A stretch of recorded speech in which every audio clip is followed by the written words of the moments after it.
Hi friends, beef മപ്പാസ് തയ്യാറാക്കാം. അതിന് വേണ്ട സാധനങ്ങൾ എന്തൊക്കെയാണെന്ന് നോക്കാം. അതിനായിട്ട് 1 കിലോ ബീഫ് ഇതുപോലെ നീളത്തിൽ കട്ട് ചെയ്ത് നന്നായിട്ട് കഴുകിയെടുത്താണ്. 4 സവോള, 5 പച്ചമുളക്, 8 വെളുത്തുള്ളി, 1 കഷ്ണം ഇഞ്ചി, 1 കറുവാപ്പട്ട, 5 ഏലക്ക, 1 ടീസ്പൂൺ പെരിഞ്ചീരകം വറുത്ത് പൊടിച്ചത്, 1/2 teaspoon garam masala, 1 table spoon മഞ്ഞൾപ്പൊടി, 1 ടേബിൾ സ്പൂൺ കടുക്, 1 ടേബിൾ സ്പൂൺ കുരുമുളക് പൊടി, 2 ടേബിൾ സ്പൂൺ മല്ലിപ്പൊടി, ഉപ്പ് ആവശ്യത്തിന്, വിനാഗിരി 1 ടേബിൾ സ്പൂൺ, തേങ്ങാപ്പാൽ, ഒരു തേങ്ങയുടെ 1/4 പാലും 2/2 പാലും എടുത്ത് വെച്ചിട്ടുണ്ട്. 1/4 പാൽ 1 ഗ്ലാസും 2/2 പാൽ കുറച്ചേറെ എടുത്തിട്ടുണ്ട്. പിന്നെ കടുക് താളിച്ച് ചേർക്കാനായിട്ട് 8 ചെറിയുള്ളിയും 2 തണ്ട് കറിവേപ്പില എടുത്തിട്ടുണ്ട്. ആദ്യം തന്നെ സവോളയും ചെറിയുള്ളിയും ചെറുതായിട്ട് കട്ട് ചെയ്തെടുക്കാം. ഇഞ്ചിയും വെളുത്തുള്ളിയും ചെറുതായിട്ട് കട്ട് ചെയ്ത് മിക്സിയുടെ ചെറിയ ജാറിലിട്ട് ഒന്ന് പേസ്റ്റ് പോലെ അരച്ചെടുക്കാം.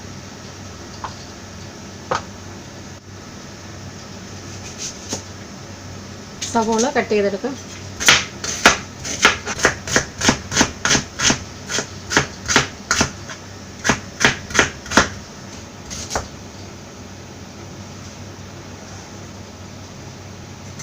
താളിച്ചെടുക്കാനുള്ള ചെറിയുള്ളി ഇതുപോലെ ചെറുതായിട്ടൊന്ന് കട്ട് ചെയ്തെടുക്കുക. പച്ചമുളകിൻ്റെ ഞെടുപ്പ് കളഞ്ഞ് ഒന്ന് കീറിയിടാം. ഇഞ്ചിയും വെളുത്തുള്ളിയും ചെറുതായിട്ടൊന്ന് കട്ട് ചെയ്ത് മിക്സിയുടെ ചെറിയ ജാറിലിട്ട് ഒന്ന് പേസ്റ്റ് പോലെ അരച്ചെടുക്കാം.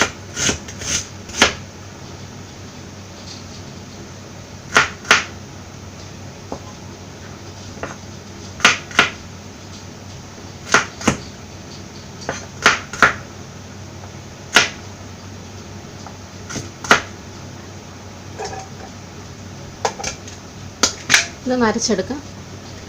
ഇപ്പോൾ ഇഞ്ചിയും വെളുത്തുള്ളിയും ഞാൻ നന്നായിട്ട് അരച്ചെടുത്തിട്ടുണ്ട്. ഇനി ബീഫ് കുക്കറിലേക്ക് ഇട്ട് കൊടുക്കാം.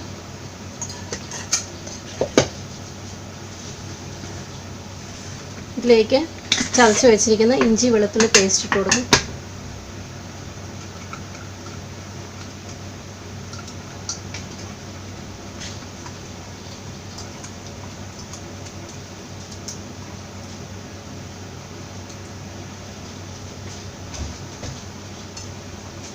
കട്ട് ചെയ്ത് വെച്ചിരിക്കുന്ന സവോളയും പച്ചമുളകും ഇട്ട് കൊടുക്കാം.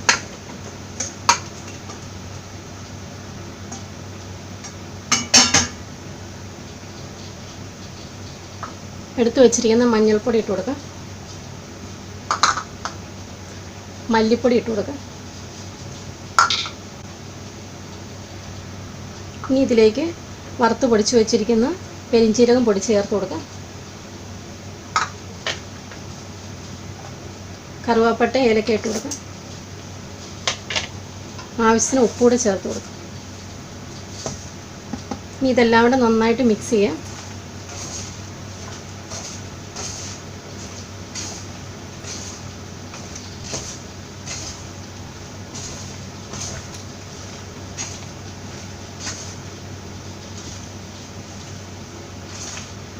ഇനി ഇതിലേക്ക് കുറച്ച് വെള്ളം ഒഴിച്ച് ഒന്നുകൂടെ ഇളക്കി കൊടുക്കാം. ഇനി ഇതടച്ച് വേവിക്കാൻ വെക്കാം. കുക്കർ അടുപ്പത്ത് വെക്കാം. തീ കൂട്ടി വെച്ച് 1 വിസിൽ വന്നതിന് ശേഷം തീ കുറച്ച് ഒരു 4 വിസിലോടെ വരണം. അങ്ങനെ മൊത്തം 5 വിസിൽ വന്നതിന് ശേഷം ബീഫ് ഓഫ് ചെയ്തിടാം. കുക്കറിൻ്റെ പ്രഷറൊക്കെ പോകുമ്പോൾ തുറന്ന് നോക്കാം. അപ്പോഴേക്കും ബീഫൊക്കെ വെന്തിട്ടുണ്ടാവും. 5 വിസിലായിട്ടുണ്ട്. ഫ്ലെയിം ഓഫ് ചെയ്യാം. കുക്കറിൻ്റെ പ്രഷറൊക്കെ പോയിട്ടുണ്ട്. തുറന്ന് നോക്കാം. വേറൊരു പാത്രം അടുപ്പത്ത് വെക്കാം. ഇനി ഇതിലേക്ക് വേവിച്ച് വെച്ചിരിക്കുന്ന ഈ ബീഫ് ഇട്ട് കൊടുക്കാം. എടുത്തു വെച്ചിരിക്കുന്ന 2/2 പാൽ ഒഴിച്ചു കൊടുക്കുക. ഇതിലേക്ക് ഗരം മസാല ഇട്ട് കൊടുക്കുക. കുരുമുളക് പൊടി ഇട്ട് കൊടുക്കുക. ഇനി ഇതെല്ലാം കൂടെ നന്നായിട്ടൊന്ന് ഇളക്കി തിളപ്പിച്ച് കുറുക്കിയെടുക്കാം. ഇനി ഇത് അടച്ച് വെച്ച് തിളപ്പിച്ച് കുറുക്കിയെടുക്കാം. തുറന്ന് നോക്കാം. തേങ്ങാപ്പാലൊക്കെ കുറുകി തുടങ്ങിയിട്ടുണ്ട്. കുറച്ചുകൂടി ഒന്ന് കുറുകുന്നവരെ അടച്ചു വെക്കാം. തുറന്ന് നോക്കാം. നന്നായിട്ട് കുറുകി വന്നിട്ടുണ്ട്. ഇനി ഈ സമയത്ത് ഉപ്പ് നോക്കാം. ഉപ്പ് കുറവുണ്ടെങ്കിൽ ചേർത്ത് കൊടുക്കാം. ഇതിന് കുറച്ച് കുറവുണ്ട്, അതുകൊണ്ട് കുറച്ചുകൂടെ ചേർത്ത് കൊടുക്കാം.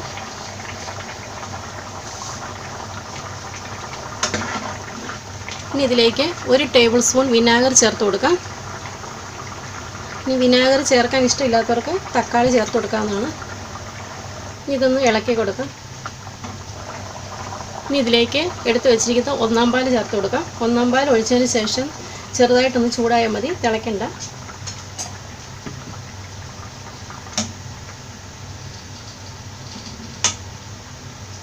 ഒന്നാം പാൽ ഒഴിച്ച് ചൂടായി വന്നിട്ടുണ്ട്. ഇനി ഇത് അടുപ്പത്തൊന്ന് മാറ്റാം. ഇനി ഇതിലേക്ക് താളിച്ച് ചേർക്കാനായിട്ട് ഒരു ചെറിയ ഫ്രൈ പാൻ അടുപ്പത്ത് വെക്കാം. ഇതിലേക്ക് കുറച്ച് വെളിച്ചെണ്ണ ഒഴിച്ച് കൊടുക്കാം.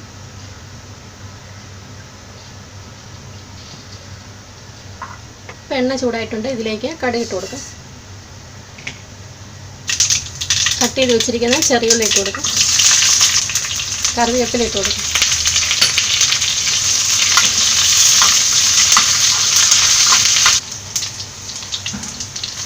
ഇത് ഈ ബീഫ് മപ്പാസിലേക്ക് ഒഴിച്ചു കൊടുക്കാം.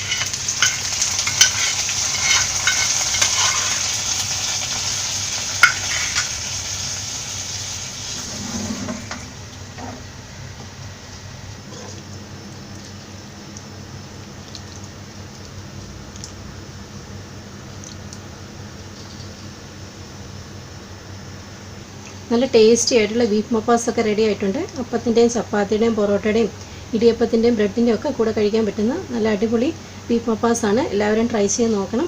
ഇനി പുതിയൊരു റെസിപ്പി ആയിട്ട് കാണാം. Thank you.